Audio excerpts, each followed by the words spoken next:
I would like to celebrate Chicago's very, very brief false spring that we had over the weekend. It was 68 degrees on Saturday. I got my bike out of storage for the first time. I plugged in my little cell phone holster to the handlebars, and I just blasted Shostakovich's Eighth Symphony as I pedaled down the streets of my neighborhood. The feeling of power and freedom was indescribable. And then it snowed the next day. You are such a strange young man. On the Dallas Opera Network, you're listening to Opera Box Score. Let's get ready to rumble! Wherever you are, however you're listening, it's America's talk radio show about opera. It's Opera Box Score. I'm George Cederquist. I'm joined this week by Oliver Camacho, Weston Williams, and Ashlee Hardgrave. All right, this week, Chalk Talk, we take a look at the Metropolitan Opera's recently announced 22-23 season, including 5 David McVicar shows, 4 new productions, 3 Traviata casts, 2 Yancheva role debuts, and a partridge in a pear tree, plus 2-minute drill. Yeah, there's definitely one artist who won't be appearing on stage at Lincoln Center this year. You're watching on TDO. Make sure you subscribe to the podcast, whole thing. Stitcher, Spotify, you click follow. Apple Podcasts, hit that plus sign. You can also send us a voice memo. You can email us your hot takes. operaboxscore@gmail.com. Get your voice heard. Get that OBS beer coaster and OBS lapel pin just for sharing your own hot take. Oliver Camacho, he's got that lapel pin right on the spit guard there. Don't you want it, people? Don't you want to have one of these for yourself? See how handsome it is? For those of you who are listening, the unsettling sound you're hearing is Oliver stroking it very seductively. Gently caressing his OBS lapel Weston pin. Williams, don't touch your microphone, whatever you do. Oh, absolutely not. I learned my lesson by mistake last time when I literally one time broke a microphone live on the air, which was not ideal, but that's just live radio, baby, and we roll with it. Ashlee, you may touch your microphone. Thank you. I'll do it right now.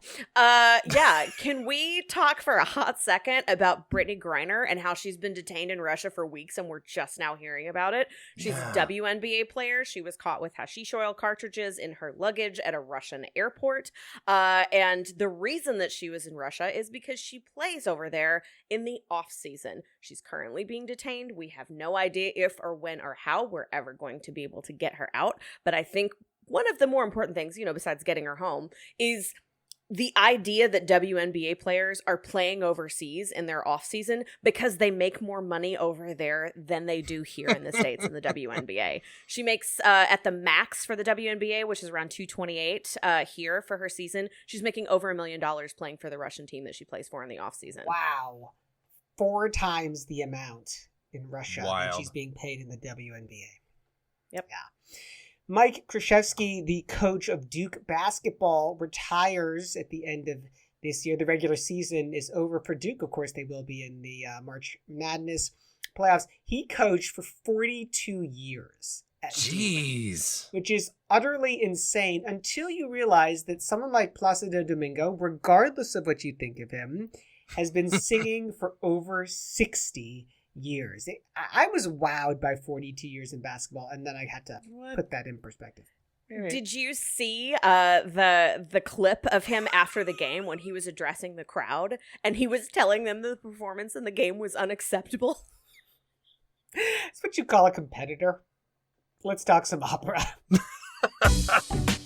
Chalk Talk on Opera Box Score. The Metropolitan Opera, that's in New York City, by the way, it's released its 22-23 season a few weeks ago. We're just getting to it now, ready to do a deep dive and a big breakdown for you. 22 shows on the slate. Matt Cummings helped us break this down, and then we will on the show tonight.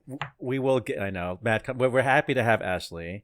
It's been a while, but let's just go through this chronologically because there's 22 to get through, and we'll try to talk about the talking points of each one.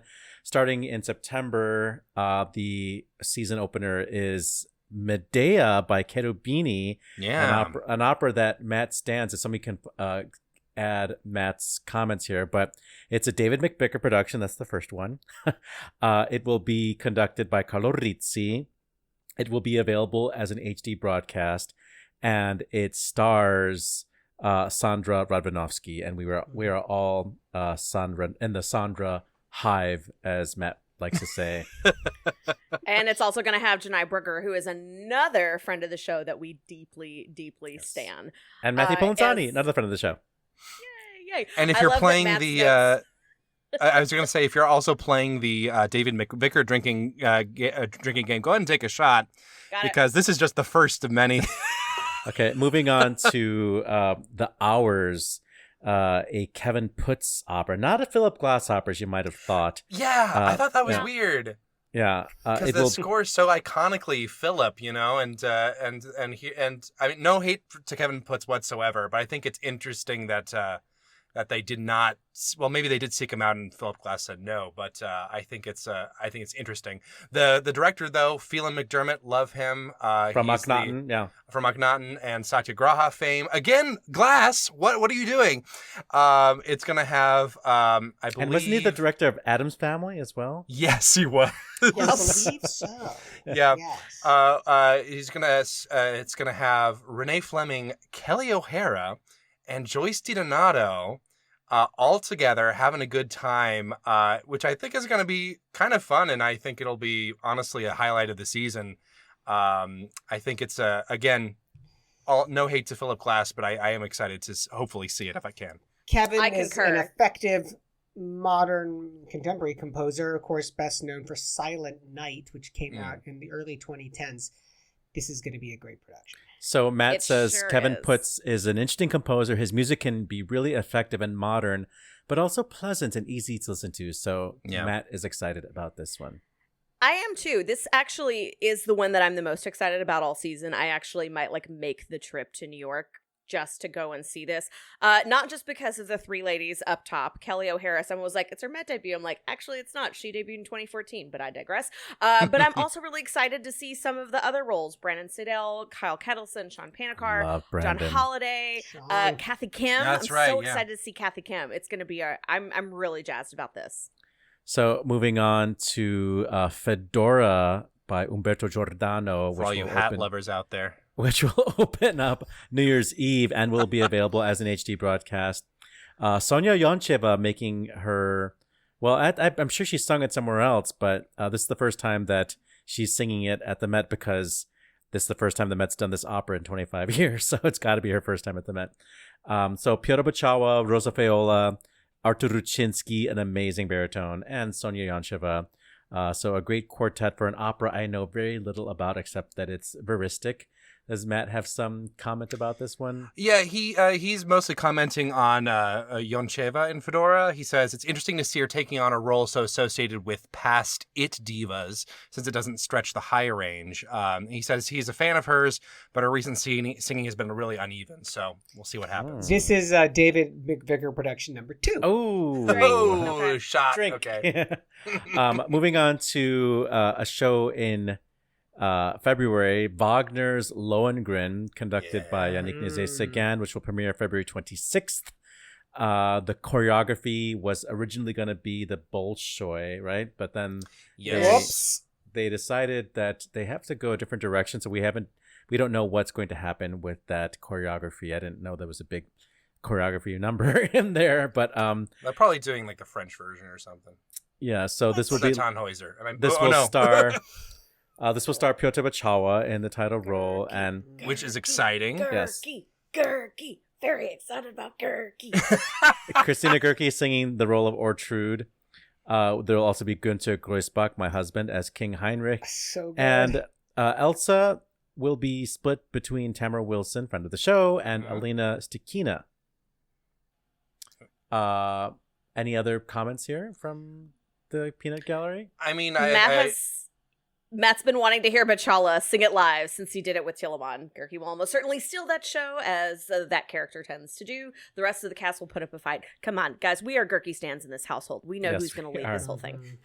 Moving on to April, a Met premiere of Terrence Blanchard's Champion, which stars my friend Ryan Speedogren. He's not really my friend, but I met him, and I'd like to think that we're friends. But is that a drink too? I don't know. Yeah, but I mean, I forget what happened last month, but something about Ryan Speedo Green being named like artist in residence or something like that. That the Met is trying to make Ryan Speedo Green into the next big star. He's doing fine without the Mets' help, but he definitely has been chosen by Peter Gelb as like, we want to, give you an encore. You're gonna sing "Amaze Me" and you're gonna have to sing it twice. So except that basses don't have to sing that aria. LaTanya Moore is gonna be in that show, and Always welcome. You were commenting, Weston, about this is another Terrence Blanchard opera, two in a row. Yeah, well, on the one hand, I think it's amazing because the Met has a track record of whenever they do a progressive new opera, they tend to be like, that's enough for a while. I think of the Met did the first opera the Met did by a woman was like in 1906 by Ethel Smythe. And then not again until Sariao did it in like 2015, whenever that was. So I think having two in a row is great. I would encourage the Met to keep the POC composers going, but maybe not do Terrence Blanchard, no hate to him whatsoever, a third time. I think it'd also be interesting for the Met to kind of explore some underappreciated operas by Black composers who have never had their stuff put up on a big stage before, like Harry Lawrence Freeman or someone like that. They have the resources for it. It helps create that sense of continuity so that it's not just a new phenomenon.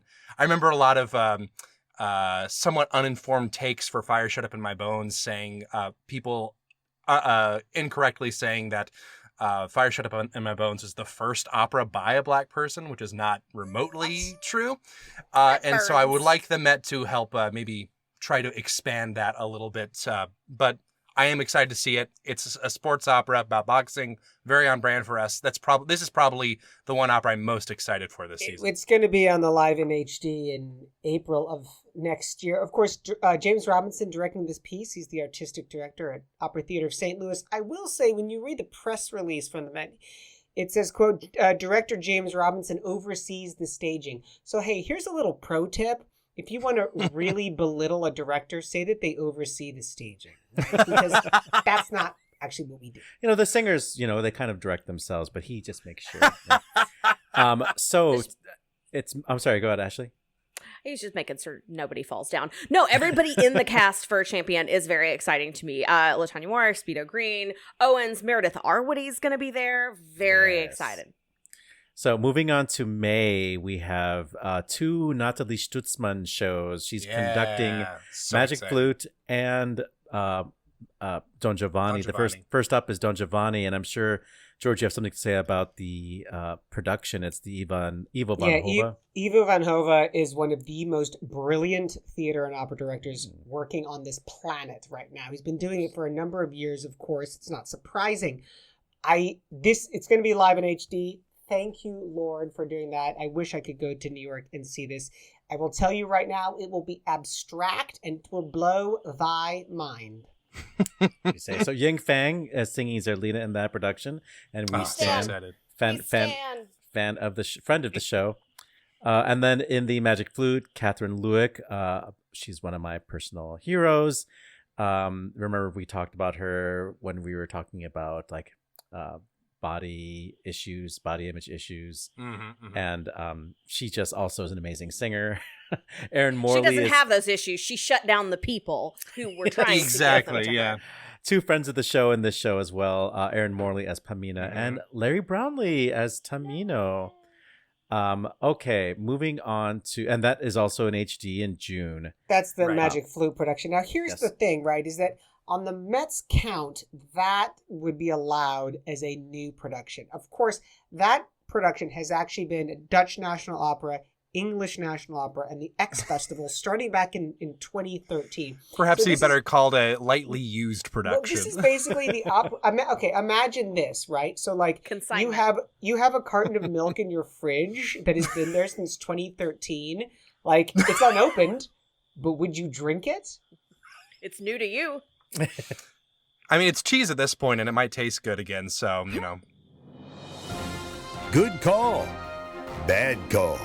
On Opera Box Score. Good call, bad call is how we're going to take you home. Whoever you are, wherever you are, however you're listening. Kick it off, as always, with Oliver Camacho. Well, I guess this is the week that we talk about the Met. The March 14th benefit concert that they're doing for Ukraine is going to have the Beethoven 9, the last movement of that, the choral movement. I think it has, who is in that? Elsa Vandenhever and I think Jamie Barton. I'm not sure if they've announced the soloists yet, but anyway, they literally whipped that together today. Like earlier today, there was a picture of Peter Gelb taking a picture with the Ukrainian UN ambassador, and they must have just agreed to do this, and all the artists in chorus and orchestra are going to be putting on a concert a week from today, which is a really quick turnaround for an opera company. So congratulations to them. And meanwhile, they have one of the hottest tickets on their hand right now. Lisa Davidson singing Ariadne, with Brenda Ray, friend of the show, singing Zibrinetta, and Isabel Leonard, supposedly outstanding as the composer, and Brandon Ivanovich as Bacchus. I mean, that's a killer cast. Weston Williams. I would like to celebrate Chicago's very, very brief false spring that we had over the weekend. It was 68 degrees on Saturday. I got my bike out of storage for the first time. I plugged in my little cell phone holster to the handlebars, and I just blasted Shostakovich's 8th Symphony as I pedaled down the streets of my neighborhood. The feeling of power and freedom was indescribable, and then it snowed the next day. You are such a strange young man. Ashlee Hardgrave. Listen, I just need us to all take a moment and give thanks for the air fryer and the joy that it has brought to each and every one of our kitchens and our lives. I have a combination microwave, convection oven, air fryer, and it has changed my culinary game. I love a crispy piece of food, and I'm not afraid to say it. Amen. So in this time that we're in, where everything is on fire and we're scared of everything, just remember you've got an air fryer in your kitchen, and you can make something that's crunchy. Also, SaveTheChildren.org, and you can donate to kids in Ukraine. Earlier, I was giving props to Detroit Opera, putting opera in the D, and guess what I found? If you're on the podcast, you won't be able to see it. It's my old Detroit Red Wings hockey puck. Look at that red and white logo. Well, on the back. we're on the video. We can barely see it. It's so scratched up, so it's fine. Go. It says "Raise your hands." It's got the octopus, which is one of the Detroit Red Wings mascots. That's it for this week's edition of America's Talk radio show about opera. Our announcer, he's Norm Woodel. normwoodel.com. If you're watching on TDO, make sure you subscribe to the podcast to get our full show. On Stitcher and Spotify, you click follow. If you listen on Apple Podcasts, just hit the plus sign. Send us a voice memo. Email us your hot takes, operaboxscore@gmail.com. Get your voice heard. You're going to get an OBS beard coaster and an OBS lapel pin just for sharing your hot take. Our creative consultant is Oliver Camacho. Audio and video editor is Weston Williams. For your co-hosts, Matt Cummings and Ashlee Hardgrave, I'm George Cederquist, asking you to continue the conversation about opera while you name drop Kazimir Pulaski. Just look it up, people. We're back with an all-new show next week when we get the brackets going in our annual March Madness of Opera series. Plus you get more opera headlines, more hot takes, and more David McVicar. Join us